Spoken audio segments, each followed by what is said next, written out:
Hello guys, आज हम पढ़ने जा रहे हैं शिफ्ट ऑफ पीपीसी। ठीक है, और उसका लीनियर फॉर्म भी। उसके साथ ही साथ हम समझेंगे growth of economics and decline, उसके साथ कांस्टेंट ट्रेड ऑफ। ठीक है, without any delay here we start.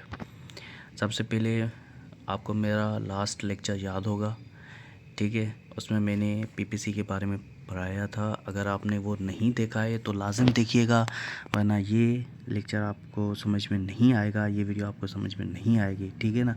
तो लास्ट लेक्चर में भी मैंने पीपीसी के बारे में बताया था कि ये कॉम्बिनेशन होता है दो गुड्स का, किसी भी दो गुड्स का। ठीक है, जो हम सेम या उसी लिमिटेड रिसोर्सेज में हम बनाते हैं। ठीक है, उसके साथ साथ मैंने ये भी बताया था कि नॉर्मली ये जो होता है हमेशा कर्व्ड होता है। इसका ग्राफ जो बनता है वो नॉर्मली हमेशा कर्व्ड बनता है, पर जब ये शिफ्ट होता है ना, कभी ये इनवर्ड होता है या आउटवर्ड होता है, वो मैं आगे आपको पढ़ाऊँगा। पर ये जब भी शिफ्ट होता है तो ये क्या होता है, लीनियर हो जाता है। ठीक है, तो ये मैंने नोट लिखा हुआ है टीचरों के लिए, आपके लिए नहीं है। कि वो जब भी अगर पीपीसी शिफ्ट पढ़ाएं, शिफ्ट ऑफ पीपीसी पढ़ाएं, तो सबसे पहले स्टूडेंट्स को स्केर्सिटी, चॉइसेस और अपॉर्चुनिटी कॉस्ट को पढ़ाएं। ये मेरे सारे लेक्चर्स बने हुए हैं इस पे। अगर आपने नहीं देखे हैं तो वो लाजिम जाके देखिएगा। ठीक है, मेरे चैनल पे अभी भी पढ़े हुए हैं स्केर्सिटी, चॉइसेस और अपॉर्चुनिटी कॉस्ट पे। ठीक है, तो विदाउट एनी डिले हम आगे चलते हैं। ये एग्जांपल तो आपको याद होगा, लास्ट मैंने दिया था, फिर भी मैं इसका ओवरव्यू दे देता हूँ।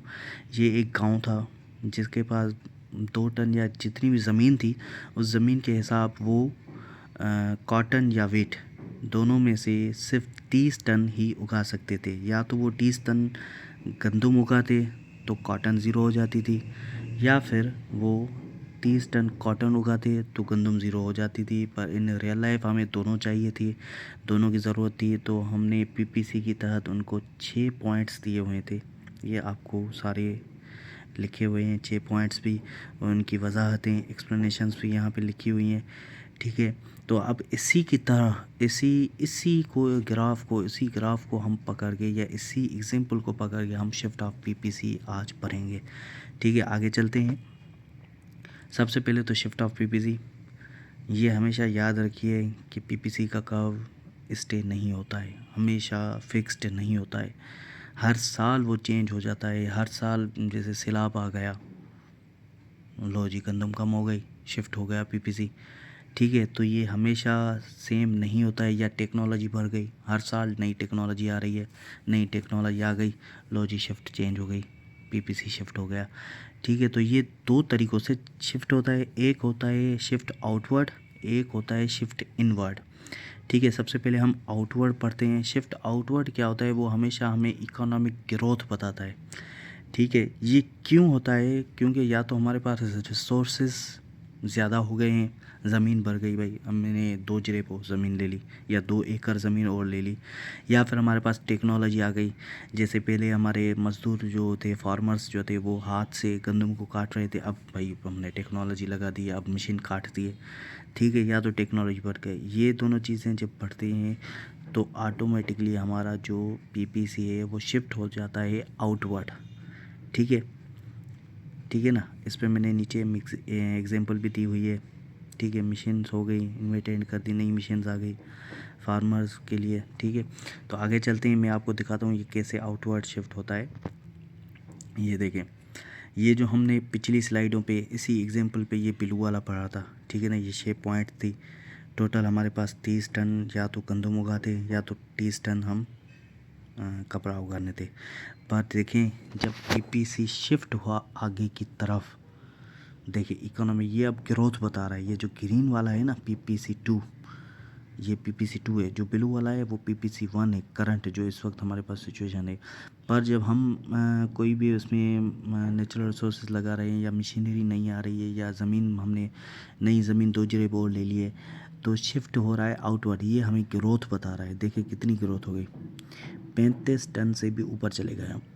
अब जो हमारे पास जो इनकी आउटकम होगी, जो प्रोडक्ट है प्रोड्यूस होगी, या गंदम या वीट, वो क्या होगा, 35 टन से भी ज़्यादा हो गया। ठीक है, अब इसी की एक्सप्लेनेशन पढ़ें। This happens when a country's ability to produce goods is increases. ठीक है, जब हमारी एबिलिटी ज़्यादा हो जाती है, डेफिनेटली तो ये शिफ्ट हो जाता है आउटवर्ड में। ठीक है, ये याद रखिएगा, जब भी पीपीसी का कर्व आउटवर्ड शिफ्ट होता है वो हमें इकोनॉमिक ग्रोथ बताता है।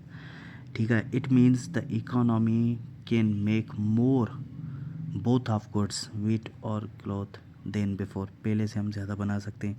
अब रीज़न्स क्या हो सकते हैं आउटवर्ड शिफ्ट होने के? कोई भी रीज़न्स हो सकते हैं, पर हम फिलहाल गंदम और उसके रीज़न्स पढ़ रहे हैं कॉटन के। ठीक है, discover of new natural resources, हमें नए नेचुरल रिसोर्सेज मिल गए, बेटर मशीनरी आ गई, टेक्नोलॉजी इम्प्रूव हो गई, हमारे वर्कर्स को स्किल्ड हो गए, हमने उनको ट्रेनिंग्स दे दी, एजुकेशन दे दी। ठीक है, या इन्वेस्टमेंट कर दी, नई मशीनरी, नई फैक्ट्री लगा दी, ये क्या होगा? रीजंस होते हैं जिसकी वजह से ये आउटवर्ड होता है। फिर इसकी रिज़ल्ट क्या आती है? द पीपीसी का moves outward from PPC 1 to PPC 2, it's showing the economic growth. ये हमें ग्रोथ बताता है कि भाई हम अब जो हमारी पॉइंटें 6 पॉइंटें थी हैं सेम पॉइंट है, पर अब उन पॉइंटों पे हमें एक्स्ट्रा ग्रोथ मिल रही है, एक्स्ट्रा प्रोडक्शन मिल रही है। क्यों? क्योंकि हमारी ability to produce goods is increased. ठीक है, अब आगे चलते हैं। अब हम पढ़ते हैं इन्वर्ट। इन्वर्ट क्या होता है? ये तब होता है जब डिस्ट्रॉय आ गया, बाई सैलाब हो गया, या रिसोर्सेज ख़त्म हो गए, या मशीन ख़राब हो गई, या लेबर कम हो गए, कोई भी इसका मतलब रीज़न हो सकता है। ठीक है, ये इन्वर्ट होता है। ठीक है, अब इसमें क्या होता है? Country produce less both of good. अब ये हमारी प्रोडक्शन ही कम हो जाएगी। ठीक है ना। अब ये क्यों होता है इन्वर्ट? देखें, ये इन्वर्ट ऐसे होता है, पहले हमारे पास जो करंट थे पीपीसी 1 जिसे हम कह रहे थे, पीपीसी 1 ब्लू लाइन, वो हमारे पास 30 टन की एबिलिटी थी हमारे पास। अब क्या हो गया? अब हम 25 से भी नीचे आ गए, 24 पे आ गए। अब हमारे पास एबिलिटी कम हो गई। ये क्या दिखा रहा है? ये लॉसेस दिखा रहा है। ठीक है, आप एक्सप्लेनेशन में आए। This happens when the country loses some of its ability to produce goods. It means the economy can now make less of the both goods than before. ठीक है, इसके रीजंस डिफरेंट हो सकते हैं। भाई जंग लग गई, वार हो गई, नेचुरल डिज़ास्टर आ गया, सैलाब आ गया, ज़लज़ला आ गया, कुछ भी हो गया। ठीक है, मशीनरी ख़राब हो गई, लैंड ज़मीन हो गई, वो कलर छोड़ती है ना, ज़मीन ख़राब हो गई, पानी ज़्यादा आ गया, ज़मीन ख़राब हो गई, अनएम्प्लॉयमेंट हो गई, कुछ भी हो सकता है। ठीक है ना, रीजंस। ये क्या शो करती है? ये हमारी डिक्लाइन, इकोनॉमिक डिक्लाइन शो करती है। वो क्या शो कर रही थी? इकोनॉमिक ग्रोथ शो कर रही थी, और ये क्या शो कर रही है? Economic decline. ठीक है, इसको हम क्या नाम देंगे? पीपीसी 0। ठीक है, अब रिजल्ट क्या आएगी? पीपीसी का moves inward from PPC 1 to PPC 0 showing economic decline. अब ये क्या शो कर रहा है ग्राफ? भाई इकोनॉमिक डिक्लाइन हो गई, हम नीचे आ गए। पहले हम 30 टन बना रहे थे, पर इस साल तो हम 24 टन की एबिलिटी रही है हमारे पास। ठीक है ना, अब हमारे पास है वही 6 पॉइंट्स, वही 6 हैं, पर एबिलिटी हमारी कम हो गई। ठीक है, जब हम ये किसी ईयर का, जब हम 2-3 सालों का इकट्ठा बनाते हैं ना, तो ऐसे ग्राफ बनता है। ठीक है, मिसाल के तौर पे पीपीसी 2 देखें। भाई पीपीसी 2 2025 में बहुत अच्छी हुई थी, हमारी ग्रोथ हुई थी। ठीक है, करंट के हिसाब से, 24 के हिसाब से। और 23 में पीपीसी 0 डिक्लाइन। 23 में तो हमारी बहुत लॉस हुई थी, बहुत टन हो गई थी, कम हो गई थी, वीट भी कम हुई, प्रोड्यूस हुई थी, क्योंकि सैलाब आ गया, कुछ भी आ गया, या कोई भी नेचुरल डिज़ास्टर आ गया। ठीक है, पर 2025 में इस साल बहुत अच्छी हुई है, 35 टन से भी ज़्यादा चली गई है। ठीक है, आउटवर्ड शिफ्ट हो गया। अब देखें, आउटवर्ड जो शिफ्ट हो रहा है पीपीसी 2, वो हमें ग्रोथ बता रहा है। जो नीचे शिफ्ट हो रहा है इनवर्ड, वो हमें डिक्लाइन बता रहा है। पीपीसी 1 हमारी करंट पोजीशन है। ठीक है, करंट पोजीशन 2024 की भी ले सकते हैं, 2025 की भी ले सकते हैं, किसी की भी ले सकते हैं। ये लाजिम नहीं कि ये 3 ही ग्राफ बनेंगे, इसमें 5-6 साल की भी डेटा लग सकती है, कभी कभी 20-20 साल की भी डेटा लग जाती है कि भाई 20 सालों में हमने कितना आउटवर्ड किया, कितनी ग्रोथ की, कितना डिक्लाइन हुई। सारा ये हमें पीपीसी कर्व बताता है कि हमने कितनी ग्रोथ की इकोनॉमिक में, कितनी डिक्लाइन किया, कितना हमने करंट सिचुएशन पे हैं, इस वक्त हमारी सिचुएशन क्या है, ये सारा हमें पीपीसी कर्व बताता है। आई होप आपको समझ में आ गया। अगर समझ में नहीं आया है तो मुझे लाजिम कमेंट्स में बताइएगा, मैं और डिटेल्स में जाऊंगा। ठीक है, आगे चलते हैं। अब आता है लीनियर। लीनियर क्या होता है? यूजुअली जो हमारा पीपीसी कर्व होता है ना, वो क्या होता है? हमेशा कर्व्ड होता है।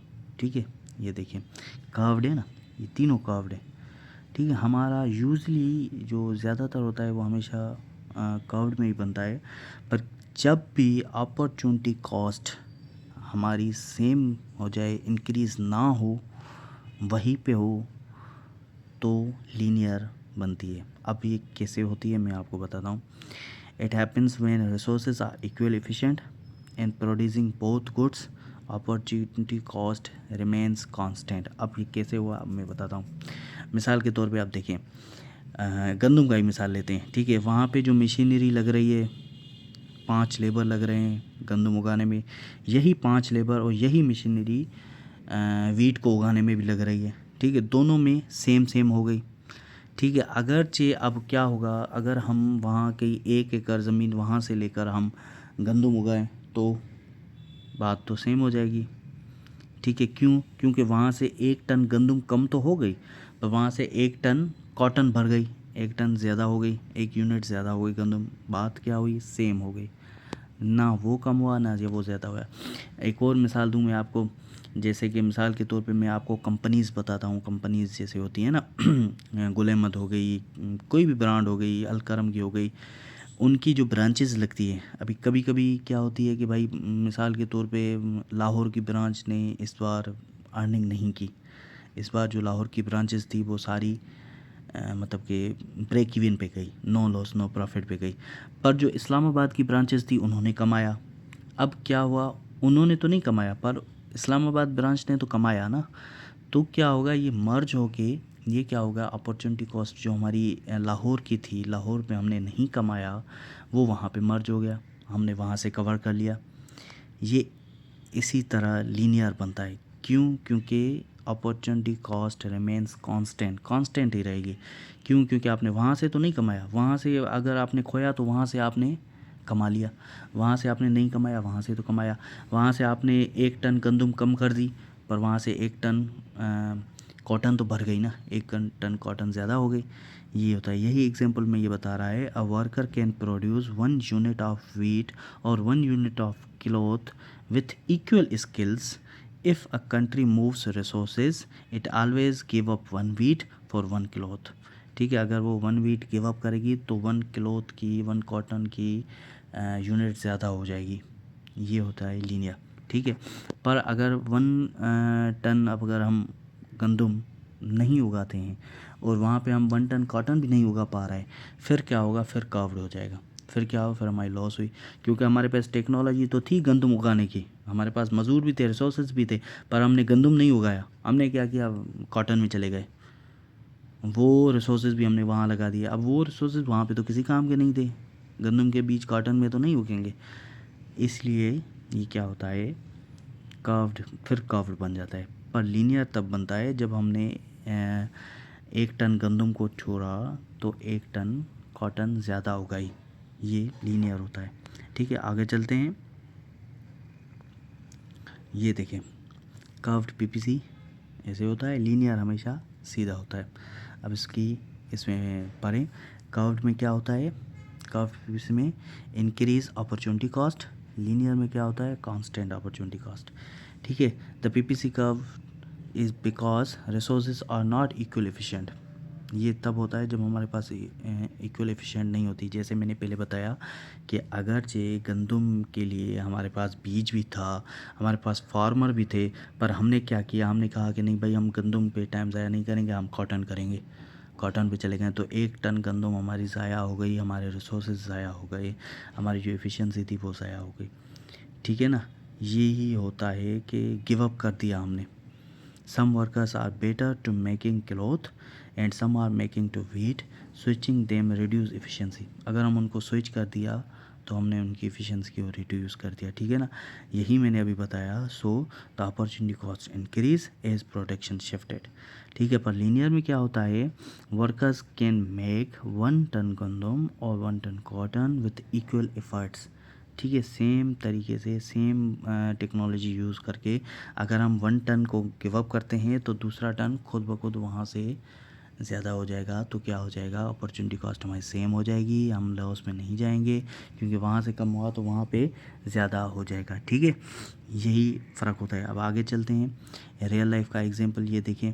अब 10 एकड़ की हमारे पास एक फार्मर है, उसके पास 10 एकड़ की ज़मीन है। ठीक है, रियल लाइफ आपका लीनियर का बता रहा हूँ, लीनियर और कर्व्ड में डिफरेंस। 10 एकड़ हमारे पास ज़मीन है। ठीक है, हर एकड़ पे 100 केजी गंदम होती है या 100 केजी राइस होती है। ठीक है, हर एकड़ पे। अब फार्मर ने क्या किया भाई, 5 एकड़ पे उसने गंदम कर दी, 5 एकड़ पे उसने राइस कर दी। ठीक है, अब टोटल रिज़ल्ट क्या आया, 500 एकड़ 500 केजी हमारे पास गंदम भी आई, 500 केजी हमारे पास चावल भी आए। पर अगर फार्मर क्या करता है कि भाई 1 एकड़ जो वीट का है वो राइस को दे देता है, मतलब कि अब 4 एकड़ हो गए वीट के, तो अब क्या होगा, वीट कितनी आएगी, सिर्फ 400 एकड़ पे 400 केजी आएगी। ठीक है, पर राइस में क्या हुआ, जब हमने राइस को 1 एकड़ ज़्यादा दे दिया, मतलब कि 6 एकड़ ज़मीन पे अब राइस बन रहा है, तो राइस कितने हो गए, 600 राइस हो गए। पहले राइस कितने के थे, 500 केजी, अब 600 केजी राइस होने लगे। तो क्या हुआ, उसने 100 केजी वेट जो गंदम थी वो लूज़ कर दी, पर 100 केजी राइसेस उसने गेन भी किया। मतलब वहाँ से अगर उसने लॉस किया गंदम से, तो उसने चावल पे 100 केजी ज़्यादा भी मिला उसको। ये क्या हुआ, लीनियर। मतलब वहाँ की अपॉर्चुनिटी कॉस्ट जो उसकी थी गंदम की, जो गंदम की कॉस्ट थी उसने राइस पे कवर कर दी अपनी। ये जब अब हम इसको जब कर्व में बनाएंगे तब हम, ये सीधी लाइन आती है, इसको हम कहते हैं लीनियर ग्राफ, लीनियर पीपीसी। इसको इकोनॉमिक ज़बान में, इकोनॉमिक्स की लैंग्वेज में इसको ट्रेड ऑफ कांस्टेंट भी कहा जाता है। PPC will be linear straight line. ठीक है, पीपीसी सीधी लीनियर रहेगी और इसको ट्रेड ऑफ कहा जाता है। मतलब कि वहाँ का हमने जो 100 केजी हमने 1 एकड़ ज़मीन हमने जो राइस को दे दी, वहाँ से हमने लूज़ तो किया, लॉस किया हमने, 100 केजी गंदम हमने लॉस किया, पर 100 केजी चावल भी हमें मिले, बात सेम हो गई, वहाँ का वहाँ पे कवर हो गया। ठीक है, आगे चलते हैं, ये देखें दोनों में फ़र्क। कर्व्ड पीपीसी जो होता है वो हमेशा आउटवर्ड होता है। ठीक है, और लीनियर हमेशा क्या होता है, स्ट्रेट होता है। कर्व्ड पीपीसी में अपॉर्चुनिटी कॉस्ट इंक्रीज़ होती है, माना बढ़ जाती है। अगर हमने वहाँ से गंदम छोड़ दी तो गंदम की कॉस्ट ज़्यादा है, हमने कॉटन पकड़ लिया। ठीक है, और वहाँ पे क्या होता है, वहाँ पे दोनों कांस्टेंट होते हैं। रिसोर्सेज एफिशिएंसी में क्या होता है, वहाँ पे जो हैं मिसाल के तौर पे गंदम के हमारे पास रिसोर्सेज ज़्यादा थे, गंदम के बीज भी ज़्यादा थे, गंदम के उगाने वाले फार्मर भी ज़्यादा थे, पर हमने क्या किया, उन फार्मर्स को, उस बीज को वहाँ पे लगा दिया। किस काम के, किसी काम के नहीं थे। हमने क्या किया, यूटिलाइज़ नहीं किया एफिशिएंसी को। यहाँ पे हर एक की एफिशिएंसी कर्व्ड पीपीसी में अलग अलग होती है। ठीक है, पर लीनियर में क्या होता है, सारी इक्वल होती है एफिशिएंसी। ठीक है, वहाँ पे लगाओ, वहाँ पे लगाओ, मशीनरी वहाँ यूज़ करो, वहाँ यूज़ करो, बात सेम होगी। ठीक है, इस पे एग्जांपल मैंने दिया हुआ है कि कर्व्ड पीपीसी में क्या होता है, कुछ ज़मीन गंदम के लिए बहुत अच्छी होती है, कुछ ज़मीन चावल के, आपको पता है, कुछ ज़मीन चावल के लिए बहुत अच्छी होती है, कुछ ज़मीन कॉटन के लिए बहुत अच्छी होती है। ठीक है, ये कर्व्ड पीपीसी में होता है। जैसे कि लारकाना की ज़मीन कहवा उगाने में बहुत अच्छी है, अमरूद जैतून उगाने में बहुत अच्छी है। हमारे पास जैतून, अमरूद या कहवा उसको कहें, वो बहुत ज़्यादा होता है। ठीक है, इसी तरह लीनियर में फिर क्या होता है, लीनियर में इक्वल होता है। ज़मीन एक ही होती है, उस पर आप जो उगाओ बस, उसमें वो नहीं देखते हम कि भाई ये ज़मीन गंदम ज़्यादा उगाएगी तो हमने यहाँ पे गंदम करें, नहीं नहीं, इक्वल होगी। ठीक है, वहीं पे वेट भी वही, गंदम भी वही होगा, कॉटन भी वही होगा। रियल लाइफ में क्या होता है, रियल लाइफ में, रियलिस्टिक में क्या होता है, कर्व्ड पीपीसी का ज़्यादा रोल होता है। ठीक है, पर लीनियर का बहुत कम रियल केसेस पे होता है। क्यों, क्योंकि आपको पता है ज़मीन हमेशा एक जैसी नहीं है। ठीक है, कभी भी ज़मीन एक जैसी नहीं है, कभी भी आप प्रोडक्शन करेंगे वो एक जैसी नहीं होती है, हर साल नई प्रोडक्शन होती है, हर साल कभी डिज़ास्टर आता है, नेचुरल डिज़ास्टर आता है, कभी ज़िलज़िले आ गए, कभी कुछ आ गया, हर साल अगले साल की तरह नहीं होता है। कभी बारिशें ज़्यादा हो जाती हैं, कभी बारिशें कम हो जाती हैं, तो इकोनॉमिक ग्रोथ पे पड़ता है, असर पड़ता ही पड़ता है। तो हमेशा कर्व्ड पीपीसी ही बनता है, लीनियर रियल केसेस में बनते हैं, ठीक है। पर फिर भी लीनियर का कॉन्सेप्ट आपके पास हो, लीनियर हमेशा स्ट्रेट लाइन बनता है। लीनियर तब बनता है जब हम एक पे गिव अप करेंगे तो दूसरे पे हमें पे वही सेम कॉस्ट हमें मिलेगी। लीनियर पे हमेशा जो अपॉर्चुनिटी कॉस्ट होती है वो कांस्टेंट होती है, वो अपॉर्चुनिटी कॉस्ट कभी भी उस पर बढ़ती नहीं है। ये लीनियर पे आपको याद होना चाहिए, ठीक है। की पॉइंट्स अब क्या हैं कि शिफ्ट ऑफ पीपीसी हमेशा क्या बताती है, इकोनॉमिक ग्रोथ और डिक्लाइन। जब हम शिफ्ट ऑफ पीपीसी की बात करते हैं तो वो हमेशा हमें या तो इकोनॉमिक्स की ग्रोथ बताएगी या फिर उसकी डिक्लाइन बताएगी, ठीक है। फिर हम आउटवर्ड के बारे में हमने पढ़ा आउटवर्ड क्या होता है। हमने जब रिसोर्सेज ज़्यादा हो गए, बेटर टेक्नोलॉजी आ गई तो हमारा पीपीसी आउटवर्ड शिफ्ट हो जाएगा। इनवर्ड तब होता है जब हमने लॉस कर दिया, हमारे पास डिज़ास्टर आ गए, कुछ भी हो गया, किसी भी रिसोर्स की वजह से हमने कुछ लॉस कर दिया, तब हमारा पीपीसी क्या होता था, इनवर्ड होगा। लीनियर कब होता है, जब हमारे पास अपॉर्चुनिटी कॉस्ट इक्वल होती है, कांस्टेंट होती है, ठीक है। कर्व्ड पीपीसी कब होता है, जब हमारे पास इंक्रीजिंग अपॉर्चुनिटी कॉस्ट होती है, हमारी अपॉर्चुनिटी कॉस्ट बढ़ती जाती है, हम कॉटन में ही लगे होते हैं, तो क्या होता है, कर्व्ड पीपीसी बनता है कि भाई आपकी अपॉर्चुनिटी कॉस्ट इंक्रीज़ होती जा रही है, आप उस पर भी ध्यान दो, ठीक है ना, सिर्फ कॉटन मत उगाओ, तब कर्व्ड पीपीसी बनता है। ये की पॉइंट्स थे आज के लेक्चर के। आगे चलते हैं, कंक्लूजन क्या हो गया। प्रोडक्शन पॉसिबिलिटी कर्व का मैंने हमेशा बताया, ये हमें मदद करता है बेसिक इकोनॉमिक्स प्रॉब्लम को समझने का। जैसे अभी आप समझ गए कि आपको कौन से रिसोर्सेज कितने कहाँ कैसे यूज़ करने चाहिए, और इकोनॉमिक ग्रोथ के बारे में हमें बताता है कि भाई हमारी ग्रोथ ज़्यादा हुई है या कम हुई है।